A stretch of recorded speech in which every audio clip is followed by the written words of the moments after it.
What's up, everybody? Justin here to do my NXT Takeover Chicago review. That was some ending. I'm not talking about the end of the ladder match. I'm not talking about the winners of the ladder match. I'm talking about after the ladder match. Ciampa. Tommaso Ciampa has fucking snapped. He is snapped and he destroyed Johnny Wrestling. He destroyed his former tag partner of DIY. DIY's over. And Ciampa's lost his damn mind. The Psycho Killer is back. And I like Ciampa better anyways as a heel. But he was damn good as a babyface with DIY. Here we go into my Takeover Chicago review. Before I start, I'm going to read my Twitter poll results. Asking everybody rate tonight's Takeover Chicago. Give it a rating, numbers system rating, like 1 to 10. So here we go, waiting for the results. The first match was Roderick Strong. It was unannounced until I think Wednesday or Thursday. Roderick Strong against Eric Young of Sanity. It was damn enjoyable. It was short and sweet. Probably went 10 minutes, maybe 15. I really enjoyed it. Eric Young, great worker. Roderick Strong, fantastic worker. So I didn't predict this because I didn't know it was going to happen. So I didn't predict it. Because I didn't predict it, I'm not going to take this first match into my final predictions of how I did predicting the entire event. I'm not taking the first match into account. So here are the poll results from my Twitter poll at WWE NXT Guy. Follow me there. Rate tonight's NXT Takeover Chicago. 67% have voted it was a 10. 21% gave it a 8. 4% gave it a 7. And 8% gave it a 5. My grade for this takeover is a 9. I give it a 9. I really enjoyed it. Really enjoyed it. I thought it was a great takeover. It might even, I think it was better than Takeover Orlando and Takeover San Antonio. I think this was a better takeover. This was so far, this was the best takeover of the year in 2017, in my opinion. I thought it was a very good takeover. I didn't expect it to be as good as it was, especially the UK title match. The UK title match put, from a rating, I probably would have gave it a 7. With no UK title match, the UK title match bumped it up to a 9. That's how good the UK title match was. So I give it a 9. Everybody on Twitter that voted believe it was a 10 because 67% of the vote gave it a 10. Check on the poll results before I end this review if there's more votes cast. So up first was Roderick Strong, Eric Young. I already said that. Eric Young was with Sanity members Wolf and whatever the guy's name is. Danity Kane, or whatever his name is. Who cares? Anyways, Eric Young, Roderick Strong had a good match. Eric Young was on the top rope. Roderick Strong went up there. They're battling it out on the top rope, on the second rope. And Roderick Strong hit a knee to Eric Young. He falls back off the second rope, falls back, takes out Sanity. That was a really cool spot. I enjoyed that spot. So takes out his partners of Sanity on the outside of the ring. Roderick Strong gets him back in the ring, hits his backbreaker, and Roderick Strong wins in the opening match at Takeover Chicago. Up next, this review shouldn't be that long because there's only 5 matches. So this next match, the second match of the night, was for the WWE United Kingdom Championship. It was for the UK Championship. Tyler Bate the champion, was defending against the damn great heel Pete Dunne. The guy's a great heel. Tyler Bate, Pete Dunne, they faced off in the finals in January of the UK Championship Tournament. They're facing off again, this time at NXT Takeover for the UK title. Pete Dunne became #1 contender when he defeated Trent Seven on a WWE United Kingdom Championship special that just happened on Friday. Or that was just shown on the network that I watched on Friday. So Pete Dunne, this match, oh my goodness. This match was 5 stars. It was fucking great. It was epic. It was awesome. It was fantastic. It tore the roof off of the Allstate Arena. It blew the roof off the arena. The fans were really into it. Great crowd during this UK title match. They're chanting a lot of chants, UK, this is awesome, stuff like that. There were a lot of spots during this match. And I'll read you some of them. There were many awesome spots, many counters. It was great. Pete Dunne, Tyler Bate jumped off the rope at one point. Pete Dunne caught him in a triangle choke, locked a triangle choke on him. Then when he had the triangle choke on Tyler Bate, he started punching him in the head with the triangle choke locked in. He was punching him in the face. Then he started using elbows to Tyler Bate. That was awesome. But then Tyler Bate, of course, the guy, he's only 20 years old. The guy's really like super strong. The guy's a beast.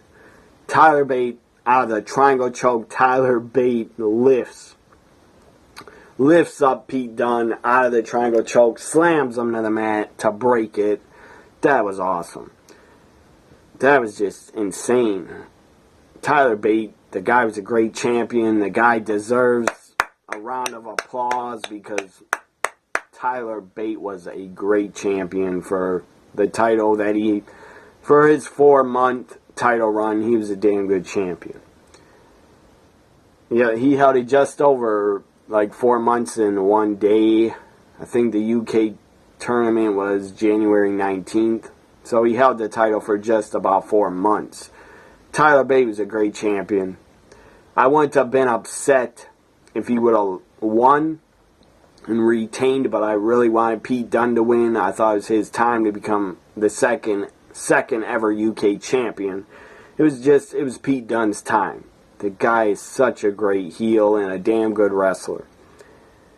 And both of these guys came out of the UK. WWE signed both of them. They're fantastic UK wrestlers. And the United Kingdom fans, you should be proud of both of these guys because they're awesome. They're awesome wrestlers and awesome talents from the UK.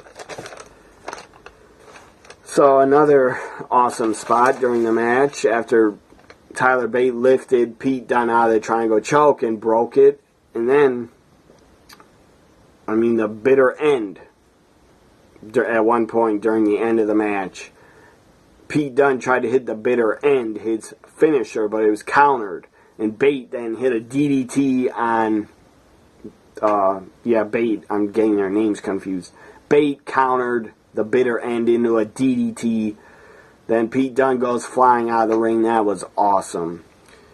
And then Bate went up at one point on the second turnbuckle, did a backflip, moonsault, taking out Pete Dunne on the outside. That was awesome.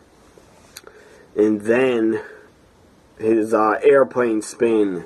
Tyler Bate, back in the ring, picked up Pete Dunne. He did an airplane spin and spun around like 25, 30 times. It was insanity. Crowd was going nuts. They were marking out. I loved it at home. I was marking out. I was yelling at the TV. I was like, oh my God. This airplane spin is never going to end. It was insane. And then he covers him after the airplane spin. And Pete Dunne kicks out. I mean, there's so many near falls. There were a ton of near falls. It was so good. The match was so good for the United Kingdom Championship. I loved the match. I loved it. The ladder match is pretty good, but for the UK title match was the match of the show. In my opinion, it was fucking greatness. So here's how the match ended. Back inside the ring, Tyler Bate dives to the outside, misses a dive. Pete Dunne moves out of the way, so Bate hits the floor, gets back in the ring. Pete Dunne picks up Bate, hits him with his finisher, the bitter end. 1, 2, 3. Tyler Bate loses a UK championship. Your new champion, Pete motherfucking Dunne. That guy's a badass heel, and he is fucking awesome. So Pete Dunne, your new WWE United Kingdom champion. Congratulations to him. He is fucking great. And Tyler Bate is also fucking great. I mean, what a match. That match had me on the edge of my seat. I was marking out. It was fantastic. Up next, we had the Women's Championship. NXT Women's Championship. Asuka defending. Asuka's been champion 413 days. Yes, that's right. 413 freaking days Asuka's been champion. She's also undefeated still. She came into NXT in October 2015. She's still undefeated. That's insane. And I would like Asuka to hold on to the title until 2018. That's what I would like to see. So Asuka defending against Nikki Cross of Sanity and Ruby Riott. This was a good triple threat. I really enjoyed it. All three ladies worked really well together. All three women did a great job. It was a good match for the women's title. It was better than the Fatal 4-Way they did at Takeover Toronto. Very good triple threat. I have some notes on it. Nikki Cross at one point caught Asuka in the ring skirt, in the ring apron, trapped Asuka and was just pounding and beating her down. That was a cool spot.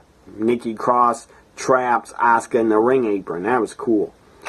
And starts just going after beating her down.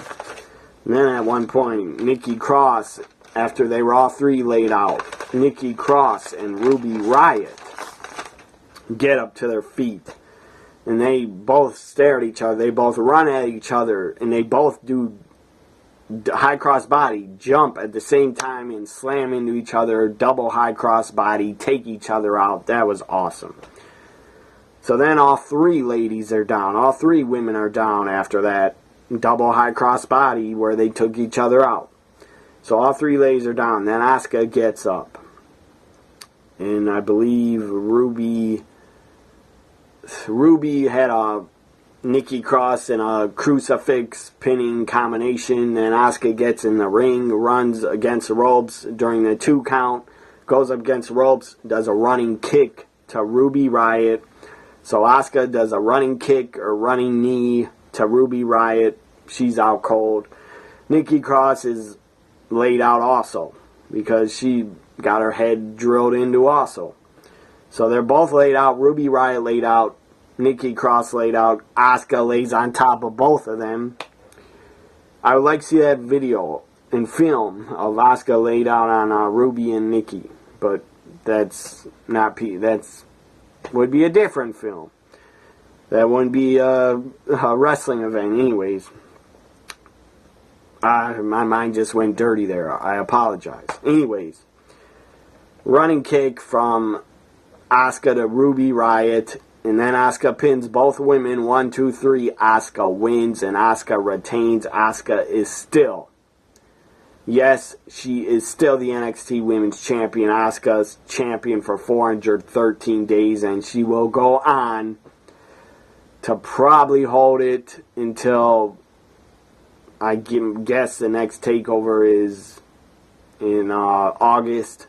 Takeover Brooklyn. So my guess is Asuka's going to hold it for another 60 to 90 days, in my opinion.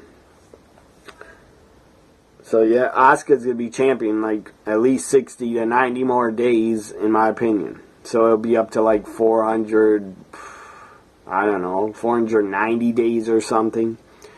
So Asuka retains. I predicted she would, and she did. Just like I predicted Pete Dunne would win, and he did. Again, I'm not taking into account the first match because I did not predict Eric Young or Roderick Strong. Up next was the NXT Championship. Was not the main event. It was before the ladder match. And I understand now why they did the ladder match last, because of Ciampa turning on Johnny. That's why they did it last, because of that big surprise heel turn by Ciampa. So Bobby Roode defending the NXT Championship. He came out, he had a pretty glorious entrance. It wasn't anything big, but it was still glorious. It looked like Bobby Roode had a new glorious robe on. So Bobby Roode defending against Hideo Itami. I did a live reaction to this NXT Championship match. I did a live reaction. Check it out. Find it in my live reactions playlist. Anyways, Bobby Roode, Itami had a very good match. I thought they had great chemistry. I would like to see a rematch. I thought it was very good. Itami hit a GTS at the end on Bobby Roode. He rolls out of the ring, falls out of the ring. Gets him back in the ring. Tries to do another GTS. Bobby Roode gets out of it, counters it. Hits a glorious DDT. Then picks up Itami again, hits another, like, jumping high in the air, super glorious DDT. 1, 2, 3. Bobby Roode wins and retains the NXT Championship. Want to hear me talk about the NXT Championship match more? Just watch my live reaction to it. I talk about it a lot. So no Adam Cole. No Adam Cole shown in the crowd. That was surprising that we didn't see Adam Cole appear in the crowd sitting. I still think he's going to sign with WWE. He might already be signed. He might debut at Wednesday's NXT TV. We could see Adam Cole baby on Wednesday night. Or whenever they do the tapings. I think they have to do them. Or maybe the Wednesday night tapings will be footage of NXT TakeOver Chicago with some matches they taped in Chicago. I don't know yet, because it's not Wednesday yet. So now the main event. No Adam Cole at ringside, but they did show Cassius Ohno, Sami Zayn, Pat Patterson, Kevin Owens was in the crowd, and one of my Milwaukee Brewers, Eric Thames, he was also in the crowd at TakeOver. By the way, my Brewers are in first place, so F you Chicago Cubs, you're not in first place. And maybe you will be at the end of the year, but right now, my Brewers are above the Cubs. So, F you Cubs. You're not that good this year. Guess you're having a little bit of World Series hangover. So, the main event is next. NXT Tag Team Titles, a ladder match. The first ever ladder match in NXT, first ever tag team ladder match in NXT history. I have some notes on it. This match was insane. It was crazy as fucking hell, and it was an insane ladder match. In the beginning, it was kind of slow, kind of boring, but then it got a lot better. A lot of spots happened here. I got a lot of notes on it. AOP, in the beginning, they are beasts. That's all I could think of, that the AOP are beasts. They are insane beasts. And they're monsters. DIY at one point drops a ladder, lifts up a ladder like really high in the air. They both lift it. DIY just slams it down, drops it on both of the AOP's backs. That was pretty vicious. That had to hurt like hell. But that was awesome. That was a cool spot. Then Tommaso Ciampa got pushed off a ladder with his partner, and Ciampa landed weird. and he was selling his knee injury like he injured his knee. Ciampa started grabbing his knee. Looked like his knee was all fucked up because he was holding his knee. Referee came over to him, asked him about it. Anyways, he got his knee all fucked up, I guess, when he got pushed off the ladder. Maybe he was just selling it. I don't know. So then AOP back in the ring, and they lay out ladders. They lay ladders out on the outside of the ring up against the guardrail and the ring apron. Two ladders are laid out, spread across the guardrail and ring apron, or barricade and ring apron. And then the AOP are on the ring apron with DIY. They try to powerbomb them through the ladders at ringside outside the ring. But DIY gets back in the ring, does a couple super kicks, takes out AOP. Then they lay out the AOP Authors of Pain. They lay them out on both of the ladders. And I knew they were going to do this. The moment they laid them out on the ladders, I was like, they're climbing that giant ladder to jump through the AOP and take them out. And that's exactly what they did. This was insane. Johnny Gargano looked like he got a lot more injured doing the dive off the ladder, big splash, because his ladder did not break. His ladder didn't break. So Johnny looked like he landed really badly and really awkwardly. Probably hurt his back or hurt something. So Ciampa dives, Gargano dives off the giant ladder like 15 feet up, maybe 20 feet.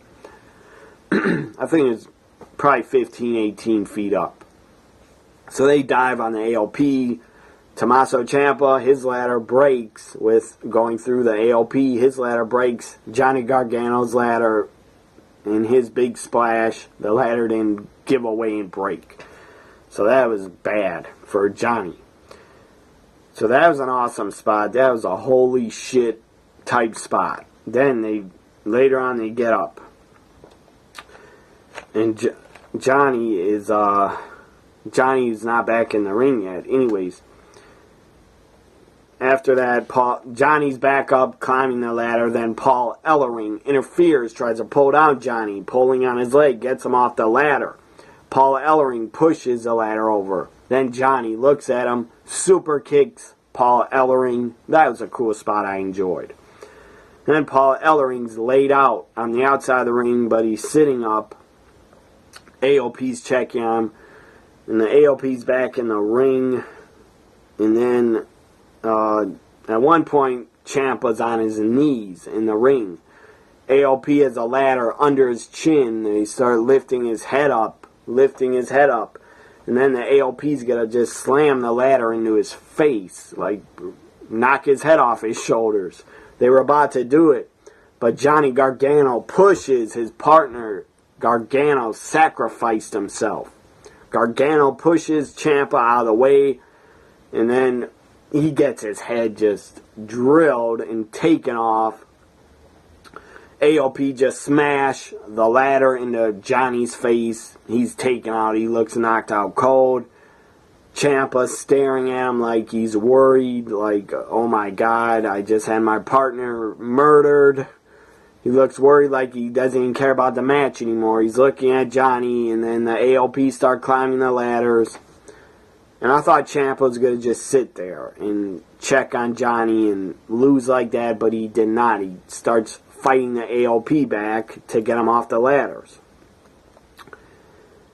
And then Ciampa, at one point, when the AOP's trying to climb the ladders, Ciampa goes from behind one of the AOP. I don't remember their names. AOP, Akam and Azar, or some weird names. Anyways, Gargano goes behind one of them. German suplexes one of them off the ladder. There's another ladder set up in the corner. German suplex one of the AOP, and they go through the ladder and absolutely destroy that ladder in the corner, and it breaks in half. It just absolutely was destroyed by the AOP's body. So that was an awesome spot. And then the AOP are basically taken out for a little bit, and Johnny and Ciampa start climbing the ladder. They got their hands on the titles. They're about to pull them down. But the AOP take the ladder from under their legs. They take the ladder away, so Johnny and Ciampa are hanging from the belts. They're just hanging from them. And the AOP grabs them, double powerbomb. And then they lift them again. They do their finish, powerbomb each other against each other's backs. And then they just powerbomb them down to the mat. That insane, vicious looking finisher that AOP have. So after that, after the AOP hit their finisher on DIY, I knew it was over. AOP climbs a ladder, and AOP get the belts down, and the Authors of Pain are still your NXT Tag Team Champions. Authors of Pain win. I predicted DIY would win. I don't know why I did that. I just thought they might win, but obviously not, because they broke up after the match. So after the match, Ciampa, Gargano get up on their feet in the ring. They have their arms around each other, holding each other up. Crowd is giving them a standing ovation. Well-deserved standing ovation for DIY. They busted their ass in this match. Authors of Pain, they worked hard also, but not as hard as DIY. So then they walk up this ramp, go up the ramp, they're about to leave, they're still getting a standing ovation, and then Tommaso Ciampa decides to snap and turn on Johnny Wrestling. This was awesome. I didn't think it would happen, really. I didn't think they'd break up tonight, but I knew it was coming. So the Psycho Killer's back. The real Tommaso Ciampa is back. Tommaso Ciampa, Psycho Killer, is back. And he's got major heat because he beats up Johnny. Crowd is pissed. Crowd is booing like crazy. Crowd is booing Ciampa out of the arena. And Ciampa doesn't care. Puts his knee pads, takes his knee pads down. Does a running knee into Johnny's face. Knocks him out cold by the announcer's table. The announcers run off. Tom Phillips, Nigel, Percy Watson, they end up running away. So then the announcer's table's just left there after the running knee, or before the running knee. Crowd's chanting, "Fuck you, Ciampa, fuck you, Ciampa," because they're pissed. And I loved it. I loved the heat that Ciampa's getting. So they were chanting, "F you, Ciampa," basically. And then he puts him through the table, or lifts him up on the announcer's table. I don't know what that move's called, but he had his head here, and he's holding his legs. And then Ciampa jumps off the announcer's table onto the side of the stage through two tables. Puts Gargano through two tables, his own partner. Puts him through two tables. The crowd popped. I believe they were chanting, "Holy shit." So the crowd liked that. But then after that, the crowd started chanting at Ciampa, "Asshole, asshole, asshole." That was great. So great end to Takeover Chicago, having Ciampa turn on Gargano. I remember these guys had a great match at the Cruiserweight Classic. They had a damn good match against each other. So I can't wait for Ciampa, Johnny Gargano, one-on-one at the next Takeover. That's going to be epic. Gargano, Ciampa, one-on-one. That's going to be a damn good match. I hope it's no DQ, something like that. So AOP win. My final predictions for this Takeover Chicago. My predictions, I went 3 for 1. 3 victories, or 3 matches I predicted right, and 1 match I predicted wrong. So 3 wins. I win 3-1 for Takeover Chicago. Now I'm going to check my Twitter poll one more time. See if it changed at all. See if I got more votes. Looks like no more votes. 67% still gave it a 10. 21% gave it a 8. 4% gave it a 7. 8% gave it a 5. This ends my Takeover Chicago review. I thought this Takeover is better than I expected. UK Championship match, 2 thumbs up, was fucking epic. I'm going to watch that back tonight. I'm going to watch it back on the network. I hope you have the network so you can watch Tyler Bate, Pete Dunne, UK title match from TakeOver Chicago. Watch it. If you haven't seen it, get on YouTube, try to find it, or watch it on the network because it's fucking epic. Very good match. It was damn entertaining. It had me on the edge of my seat. So I hope you enjoyed my TakeOver Chicago review. If you don't, screw you. I don't care if you didn't. Turn it off if you didn't. Bye for now, everybody. Backlash tomorrow. I'll be doing a review on it and a live reaction to Nakamura, Dolph Ziggler. Hope you enjoyed TakeOver. I enjoyed it. I give it a 9 rating. 1 from 10. I give it a 9. I thought it was very good. Bye for now.